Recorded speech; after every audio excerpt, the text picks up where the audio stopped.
Welcome into Duval Daily, presented by GenJag.com. I'm Jordan Lugo. Thank you so much for tuning in here on Tuesday, June 25th, second show of the day for y'all. So as you know, it is the dead period. We did talk about Brandon Ayuk earlier today. We do have the city council voting on the new Jaguars stadium proposal today as well, so we'll get news on that later on. But right now, I want to take a look at another ranking list from PFF. We've talked about several of these so far during this dead period in between the offseason program with OTAs and minicamp, and then getting into training camp in late July. Most of them, fairly reasonable. This one, though, Jaguars Defensive Line, ranked 26th in the NFL by PFF. The Jaguars and getting disrespected go together like milk and cereal. Like, it is hilarious. Happens every single year. Regardless of if the Jaguars are good or not, they are constantly going to be getting disrespected. And this is another example of that. PFF, Sam Monson, God love you. This is laughable. The Jaguars defensive line ranked 26th in the NFL. We're going to talk about it here today. Really appreciate y'all tuning in. If you enjoy the content, please consider subscribing. You can also check out genjag.com/shop, pick up some new Duval gear, like our pre-order we just dropped today. Become a channel member here on YouTube. Really appreciate y'all tuning in. So, some of the teams ranked ahead of the Jaguars: the Titans, the Chargers, the Rams, the Dolphins, the Seahawks, just to name a few of the puzzling ones. There's even teams ranked inside the top 10 that I don't think have a better group than the Jaguars do. Like, it is laughable to put the Jaguars at 26 overall. I cannot find reason in it. I really can't. We'll go ahead and look at what Sam Monson said about the Jaguars' 26th ranked defensive line here. He said, Jacksonville brought back Josh Allen, by far the team's best defensive lineman this offseason. Allen has been the one high draft pick spent on defensive line in recent years that has actually paid dividends. He accounted for 90 quarterback pressures in 2023. Trayvon Walker may have managed double-digit sacks, but he earned just a 58.1 PFF pass rushing grade and was worse against the run. Eric Armstead will add real production on the inside and may help in developing Walker given his own rare physical traits. Okay. So PFF, they basically completely dismissed Trayvon Walker's development in year 2.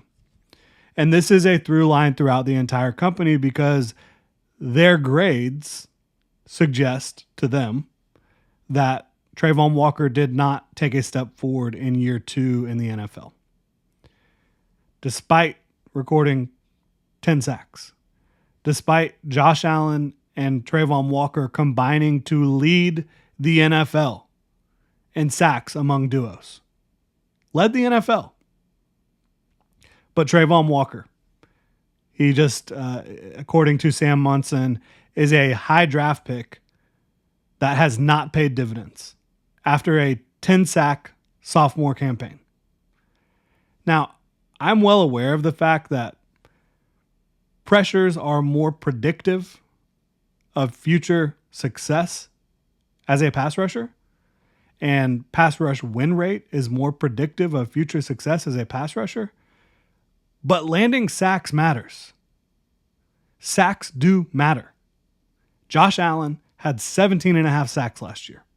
Trayvon Walker, in his second year in the league, had 10 sacks last year. That is one of the better duos on the edge in the NFL. Bottom line, you do not find players that have the skill set that Trayvon Walker brings to the field.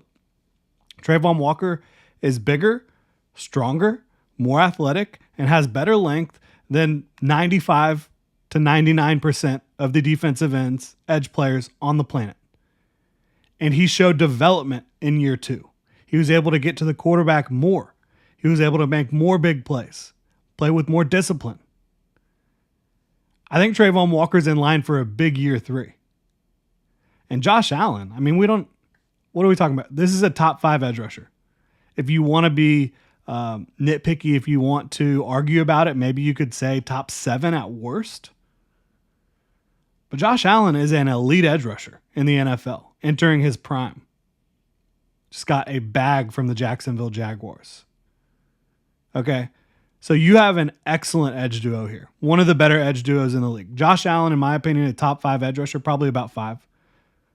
Trayvon Walker, if you're putting a team together right now, there are not 30 edge players that teams would draft over Trayvon Walker. So you're talking about 2 guys in the top 30 at edge. That's one of the better duos in the league. Again, Josh Allen, in my opinion, easily a top 5 guy. Trayvon Walker, easily top 25 type of guy at edge. And then you talk about bringing in Arik Armstead. This has been one of the more consistent interior pressure generators, pass rushers from the interior in the NFL. So you're talking about a trio of Josh Allen, who just had 17 sacks, Trayvon Walker, who just hit double-digit sacks in year 2, and Arik Armstead comes into a team that had very little interior pressure in 2023. And so you're going from a unit on the interior last year that was depleted by injury. Now you're getting Arik Armstead plugged in there, who is an elite interior pass rusher to go along with and help Josh Allen and Trayvon Walker. That doesn't even include Devon Hamilton, who, we've talked about it a million times on here. In 2022, played excellent football. In 2023, was on track to have a fantastic year for the Jaguars. Had a very scary medical issue. He couldn't play for a while. He couldn't practice for a while. Couldn't keep weight on. Lost over 20 pounds. He did come back during the season, but he was not himself. He was not Devon Hamilton that we all know and love. He wasn't that type of player. Guess what? He's put the weight back on. He's back in shape. He's back where he needs to be an impact player for the Jaguars defensive front. And at 320 pounds, he's a player that's extremely stout against the run and has enough juice to create issues in the backfield. So now you're talking about a top 4 that ranges from elite players in Josh Allen, Arik Armstead, to developing young guys with incredible upside in Trayvon Walker, to Devon Hamilton, who is a plus starter when healthy. And he looks healthy right now. And then you talk about Roy Robertson Harris as a rotational player, which is what he should be. And as a rotational player, a very good player as a rotational player. Mason Smith, if you can get anything out of him in year 1, another unbelievable athlete and talent who just needs a little refinement. Trevis Gipson has done good things under Bill Shuey, the Jaguars outside linebacker coach. Jordan Jefferson, another stout run defender out of LSU. This is a top 12 defensive front, bar none.